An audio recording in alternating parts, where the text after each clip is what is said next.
जय Shri Radhe Krishna, welcome back to my channel. तो आज है 1 मई जब मैं इसको रिकॉर्ड कर रही हूँ और सिर्फ 45 दिन बचे हैं एग्ज़ाम के लिए। मैंने कल ही किसी चैनल पे देखा था कि 45 दिन या फिर 2 साल यू हैव टू डिसाइड कि आपको क्या चाहिए। और मैं तो 2 साल सोच भी नहीं सकती, बिकॉज़ ना मेरे अंदर अब उतना पेशेंस बचा है। मेंटल एग्जॉस्ट मेरा बहुत होने लग गया है। अब मुझे ऐसा लगता है कि बस अब आगे बढ़ जाना चाहिए, अब और ज़्यादा नहीं है। You can see my eyes, मतलब पूरी रात ऐसे हो जाता है कि हर 2 घंटे में नींद खुल रही है, तो उस वजह से ब्रेन शांत नहीं है। अभी मैंने चैंटिंग किया है, तो ये चैंटिंग मुझे पावर देगी 2-3 घंटे और पढ़ाई करने की उसके। और मैंने किया भी आज, बस अभी एक ही राउंड है पढ़ाई की वजह से। तो यार देख लो, अब 45 दिन बचे हैं। पता नहीं ये वीडियो कब जाएगी, बट तब तक अपनी चीज़ें कर लो। 15 तारीख के बाद मेरे व्लॉग्स नहीं आएंगे टिल यूपीएससी आप पे पूछते थे कि आप तो नहीं दे रहे थे। यार मुझे देना इसलिए ज़रूरी होगा, अक्टूबर तक मेरे पास टाइम नहीं है। मेरी बहुत सारी चीज़ें ऐसी हैं जो मैं आप लोगों के साथ शेयर नहीं कर सकती हूँ। इमेंस प्रेशर मेरे ऊपर है, तो मैं अक्टूबर तक नहीं रुक सकती हूँ। तो मरो या करो वाला टाइम अब मेरे लिए है। तो इसी वजह से मैं यूपीएससी दे रही हूँ और मैं अपना फुल जो एक डेडिकेशन है वो बस यूपीएससी को देना चाहती हूँ। तो चलो फिर पढ़ते हैं। तो क्योंकि मेरी आंखें सूजी हुई थी, सो नहीं पाई थी मैं रात को, तो पहले मैं गुलाब जल डालती हूँ आंखों के अंदर ताकि आंखें थोड़ी सूद आउट हो जाए। गर्मी भी बहुत ज़्यादा हो रही है, उस वजह से भी आज की वीडियो में मैं डिस्कस करूँगी कि मैंने अपना डेंटल बैकग्राउंड अर्निंग सोर्स छोड़ के क्यों यूपीएससी चीज़ शुरू करी, और उसी के साथ आज जो मैं पढ़ूँगी वो सब भी डिस्कस करूँगी, क्योंकि अब बस 2 वीडियो आएंगी एंड देन फिर 1 महीने का ब्रेक। तो पहले मैं मम्मी और अपनी चाय बनाती हूँ, उसके बाद मैं अपनी पढ़ाई शुरू करती हूँ।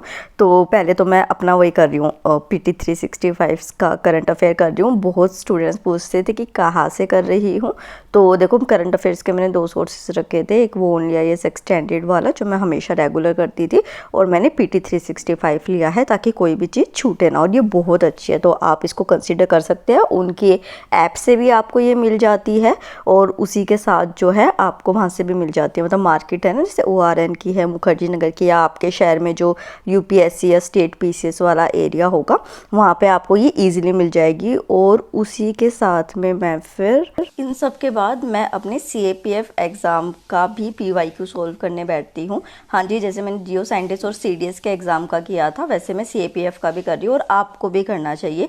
मैं दिशा पब्लिकेशन की बुक है उससे कर रही हूँ। इसमें पेपर 1 है जिसमें आपका सारा सिलेबस इंक्लूड है, general mental ability, reasoning, general science, environment, polity, economics, history, geography, और उसी के साथ पेपर 2 का सिलेबस जिसमें कि GS, essay और कॉम्प्रीहेंशन है।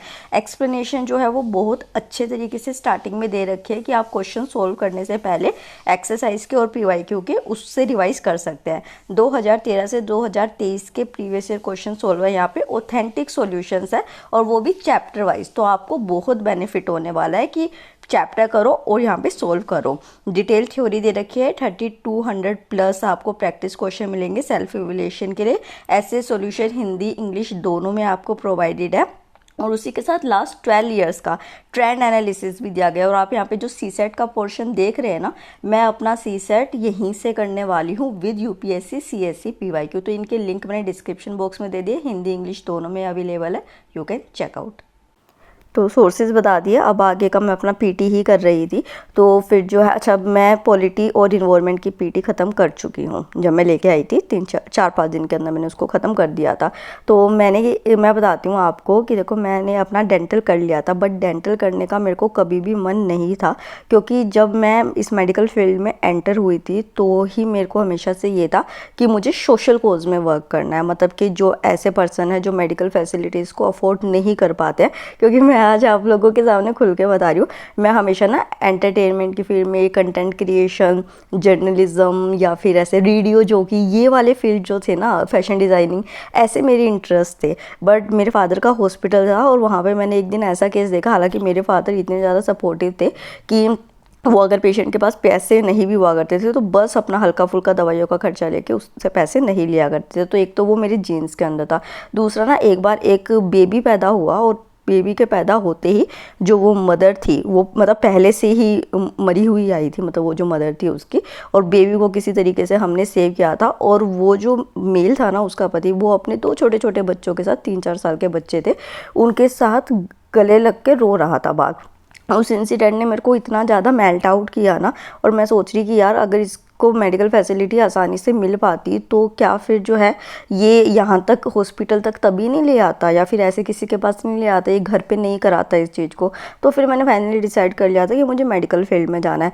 बट मेरा MBBS में सिलेक्शन नहीं हुआ। BAMS जो होती है वो मैंने इसलिए नहीं की क्योंकि मुझे किसी ने ये बोल दिया था कि उसमें संस्कृत पढ़नी होती है। मेरा संस्कृत में डब्बा गोल था हमेशा से, तो इस वजह से मैंने वो भी नहीं लिया, तो इस वजह से वो कैंसिल हो गया। तो जब मुझे डेंटल मिला, क्योंकि वो सिर्फ दांतों का था, तो मैं कभी भी उसमें खुश नहीं थी करने के लिए।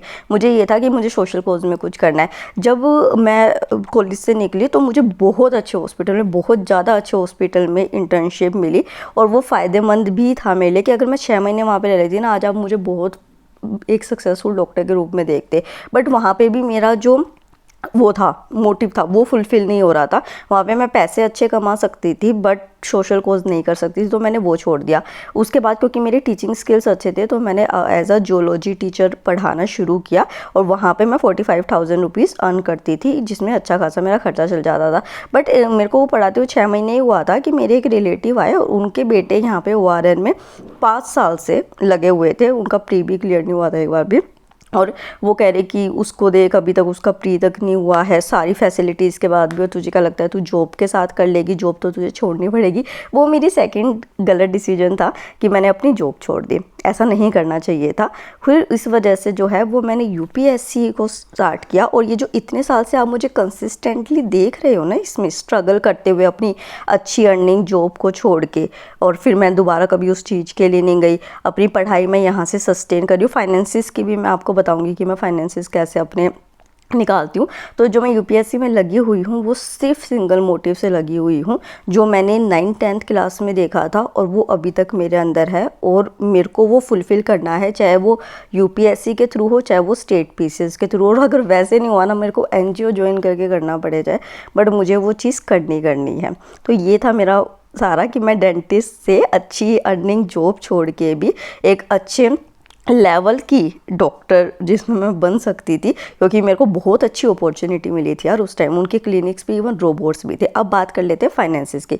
तो यूट्यूब से मैं कमाती हूँ, और उसके साथ एक चैनल है इन्वेस्टमेंट टॉपर्स, ये मेरे नोन का ही है, क्योंकि ये चैनल छोटा है, और जो जिनका चैनल अभी शुरू होता है ना, वो बहुत ऑथेंटिक इन्फॉर्मेशन देते हैं। तो यहाँ से थोड़ी सी गाइडेंस लेके मैं अपने जो पैसे हैं वो भी इन्वेस्ट करती हूँ IPO में और स्टॉक्स में, तो जिससे मुझे थोड़ा सा रिटर्न अच्छा मिल जाता है। तो मैं आपको सजेस्ट कर सकती हूँ कि अगर आपको गाइडेंस चाहिए तो आप इस चैनल से ले सकते हैं। तो YouTube और ये चैनल से थोड़ी सी गाइडेंस लेके मैं अपने पैसे अर्न करती हूँ, ताकि जो है वो फिर मैं अपना खर्चा जो पढ़ाई का है पेरेंट्स से थोड़ी मांग सकते हैं। और यार मैं दिखाती नहीं हूँ, बट जो है ना, मैं अभी भी बहुत पैसे डोनेट करती हूँ। जो नीडी होता है ना पर्सन, उसको देती हूँ जितनी मेरी अभी हो पाती है, मतलब मैं जितनी कैपेबल हूँ। और UPSC करके जो है वो मैं और YouTube से कमाना भी इसलिए चाहती हूँ, ताकि कल को अगर मैं किसी की फाइनेंशियली मदद करना चाहूँ तो मुझे करप्शन ना करनी पड़े IAS बन के, और मैं अपना YouTube से कर सकूँ। तो इस वजह से आज की वीडियो छोटी थी, क्योंकि टाइम कम है अब मेरे पास वीडियोस बनाने का, कमेंट्स का रिप्लाई करने का टाइम नहीं बचा है मेरे पास। बस मैं बताना चाहती थी कि मेरा मोटिव क्या है, जिसकी वजह से अगर कल को जो भी हो तो मेरे को इतना क्रिटिसिज्म ना मिले। देखो मैं ना अपने ख़ानदान की, पूरी ख़ानदान की बात से भी पीछे नहीं पलटी हूँ। वो कहते हैं कि छोड़ दे, अपनी आराम की ज़िंदगी जी। तो जो ये YouTube पे कमेंट्स करते हैं, तुम्हारी बात से तो मुझे कुछ भी फ़र्क नहीं पड़ता, तुम लोग एग्जिस्ट भी नहीं करते हो जो इतना नेगेटिव बोलते हो। पहले अपनी ज़िंदगी बना लो, फिर दूसरों के बारे में बोलना। मैं अड़ी हूँ इस चीज़ पे, तो अड़ी रहूँगी, क्योंकि मैं एक अच्छे मोटिव के साथ जुड़ी हूँ। तो जो होगा भगवान अच्छा करेंगे मेरे लिए, मुझे इतना पता है। आप लोग भी तो यही सोच के अपने ड्रीम के लिए लग जाइए, अच्छे से पढ़ाई कीजिए। मैं भी अपना टाइम पूरा पढ़ाई को डिवोट करी हूँ। सारी बेफालतू की बातों से दूर हो जाइए, सिर्फ पढ़ाई पढ़ाई पढ़ाई और कुछ नहीं। तो आई होप ये वीडियो छोटी सी है बट आपको पसंद आई होगी, तो लाइक शेयर एंड सब्सक्राइब कीजिएगा। Thank you so much.